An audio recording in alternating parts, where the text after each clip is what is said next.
पैगंबर मोहम्मद सल्लल्लाहु अलैहि वसल्लम की यौम पैदाइश से एक रात पहले पूरा कानपुर रोशनियों से जगमगा उठा। जश्न की रात लोगों ने मोहम्मद साहब को याद किया, कव्वालियों के जरिए उनके दिखाए हुए रास्ते पर चलने का पैगाम दिया। जमीयत उलमाए हिंद की क़यादत में एशिया का सबसे बड़ा जुलूस पैगंबर इस्लाम सल्लल्लाहु अलैहि वसल्लम के यौम विलादत पर 12 रबीउल अव्वल के मौके पर कानपुर से एक तारीखी जुलूस निकाला गया, जिसकी क़यादत जमीयत उलमाए हिंद ने की।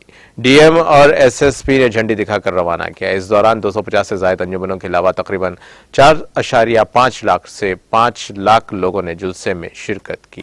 कानपुर के इस जुलूस को एशिया में मोहम्मदी का सबसे बड़ा जुलूस माना जाता है। इसके अलावा शहर के मुख्तलिफ इलाकों जैसे बलहोर और रावतपुर, पखरियान और गठमपुर से भी जुलूस निकाले गए।